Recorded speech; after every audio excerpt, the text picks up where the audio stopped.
Come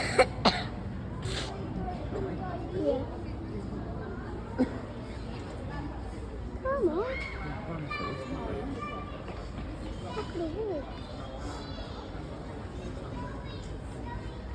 If we run for this, I don't know you can do it.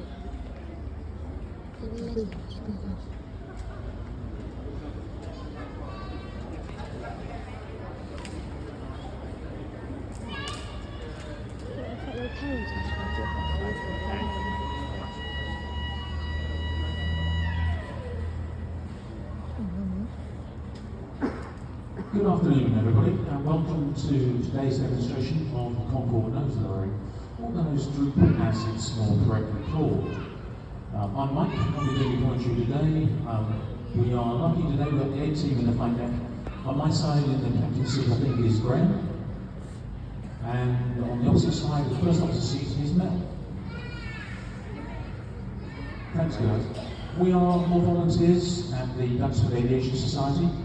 And the Society is a charity, standalone charity, separate to the IWA, and we own, maintain and display all the airliners that you see here on the IWA Duxford site.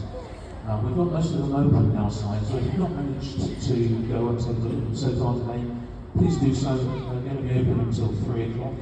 And I know the stewards that are manning them will be very happy to have a chat with you and to answer any questions that you may have.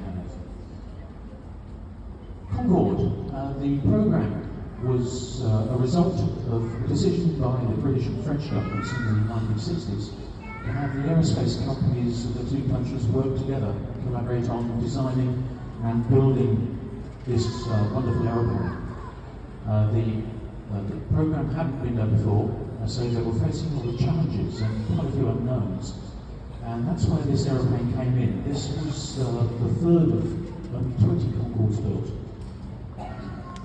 And for the 5 years between 1971 and 1975, this aircraft flew a very extensive trials program to evaluate the challenges and find solutions to them, so that the aircraft that went into service with British Airways and Air France later in the 1970s were safe and ready for use. The aircraft itself is quite unique. It has a number of features on it which aren't on other Concordes, but also it holds a few records. We'll probably talk on those as we go through the demonstration. But in order to do the demonstration for you today, what we'd like to do is take you on an imaginary journey on one of the British Airways Concordes we fly frequently between London's Heathrow Airport and New York's John F. Kennedy Airport. So we join the aircraft on the ground still at Heathrow, attached to the terminal with the air bridge.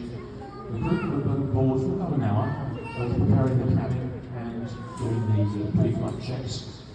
The 90 tons of fuel that we're going to need for the transatlantic crossing have been loaded.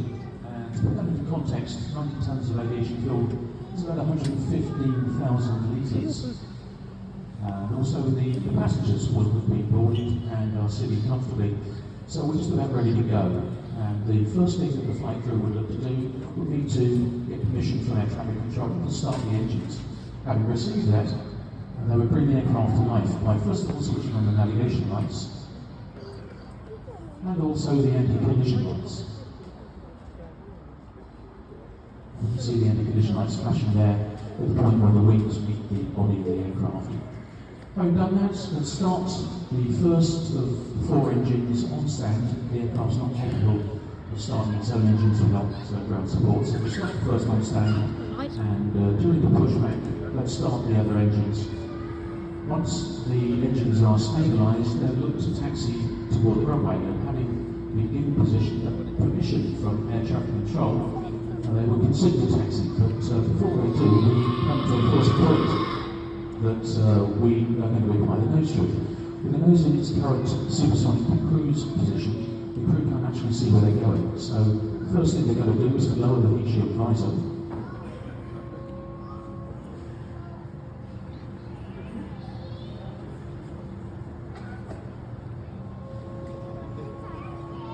And then put the nose down to the 5-degree position.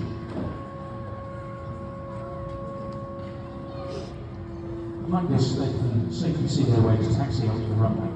So they make their way up there, and again, when received permission from air traffic control to enter the runway and line up to take off, they will switch on the aircraft's landing lights. And this is really a safety feature, so that anybody downstream of them on the runway can see there's an aircraft on the runway, active, and has been given permission to take off.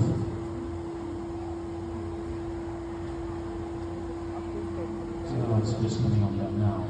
So once we've got that and they've received permission to take off, we'll stand the throttles up to full drive power, and as we come up through about 70 knots on our way down the runway, they will engage what's called reheat or afterburners, which provide about an extra 25% power to the engines. And we're going to need that because our takeoff speed with full load today is going to be 250 miles an hour. That's obviously a lot faster than the radio we used to these days. The reheat is quite an interesting function. It's achieved by spraying atomized jet fuel into the hot gases at the rear of the four engines. As an observer on the outside of the aircraft, you see four great bands of flame from the back of the wings. Because it uses so much fuel, we're going to keep its use to an absolute minimum. So we're going to end on at about 250 miles an hour. Reheat will stay on for about a minute, and during that initial stage, the crew will start to clean the aircraft up. So they'll turn the lights off, the landing and the taxiway lights off.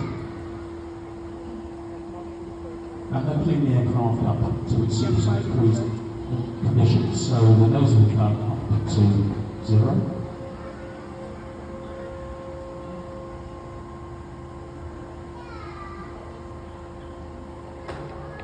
And the heat shield visor is raised once again.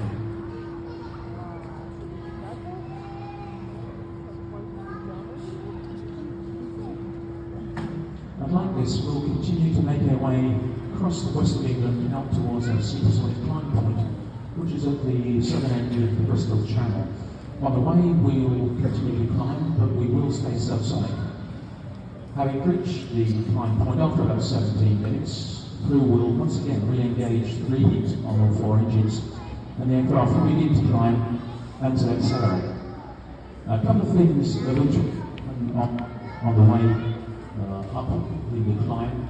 We'll go through the sound barrier at Mark 1. Sorry, a bit of a problem with that.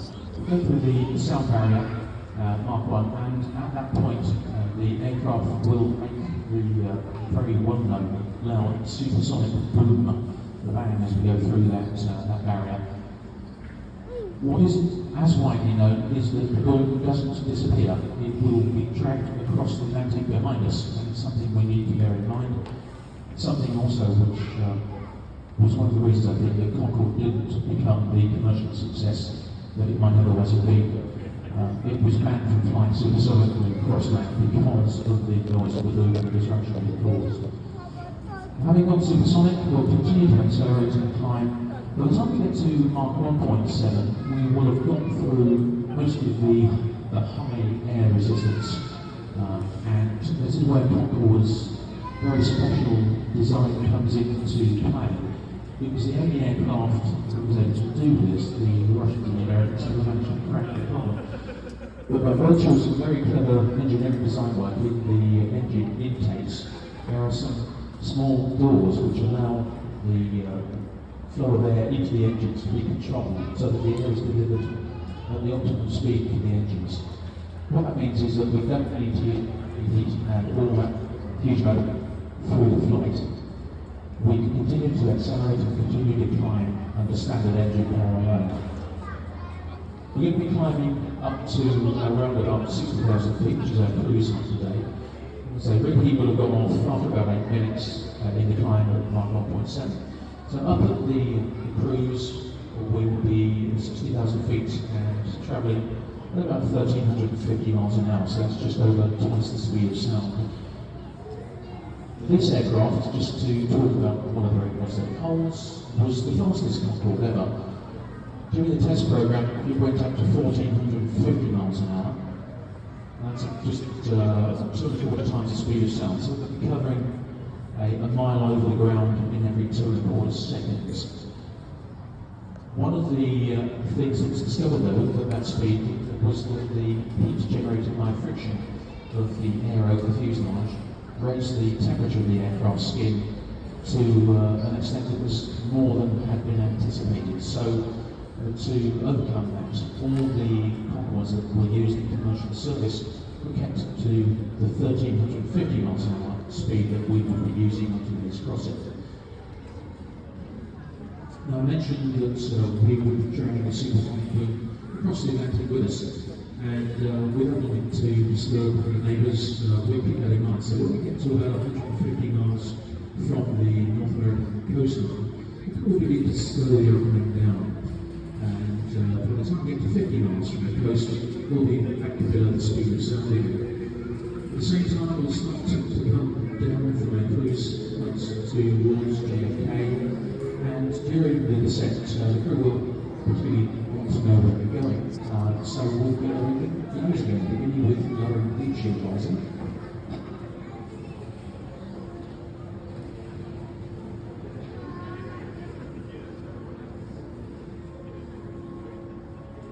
And putting the nose once again down to the 5-degree position.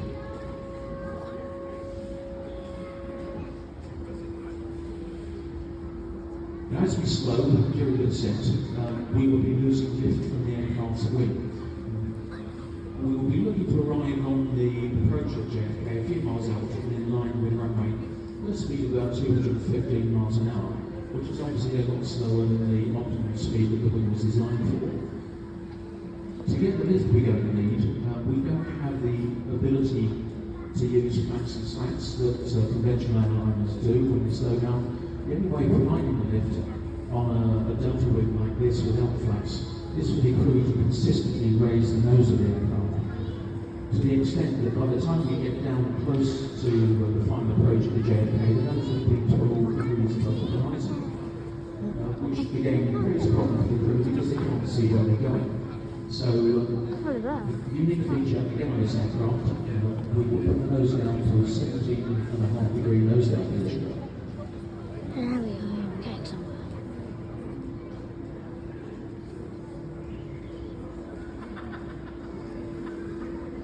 And in the last few miles of the approach, the crew will also put on the landing lights again so that anybody near the runway can see the aircraft coming in.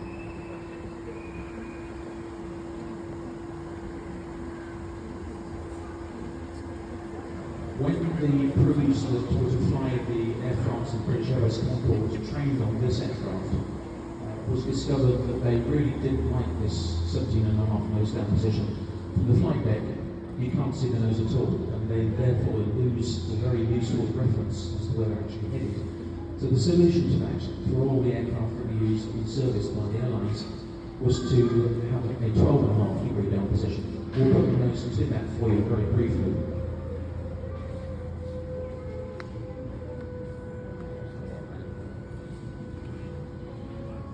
So that's how each of the Air France and the British Airways Concordes would have looked on short finals coming into land. Because it's a special rate for this ultimate lady, we will take strength of the system and put it back down to the 17.5-degree position for a short time. So like this, we'll be going into land, touching down at about 180 miles an hour. Again, a lot faster than a modern airliner. But by virtue of the special carbon brakes that we designed for the aircraft, it comes to a very rapid and safe slow down sufficiently to turn off the runway on the taxiways toward the terminal JFK. Having made the turn on the taxiways, the crew will bring the nose back up to the 5-degree position.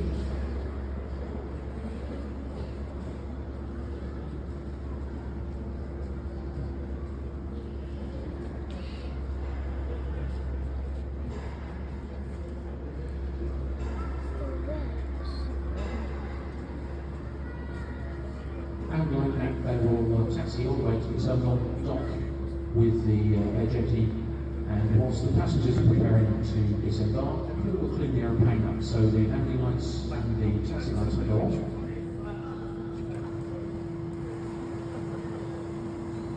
The nose will be brought back up to the supersonic cruise position to make the aircraft look as pretty as possible for the next flight.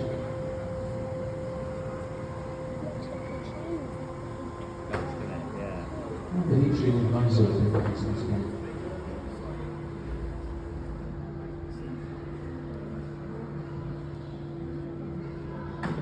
And the final task would be to switch off the navigation lights and the ignition lights. So we have arrived in JFK.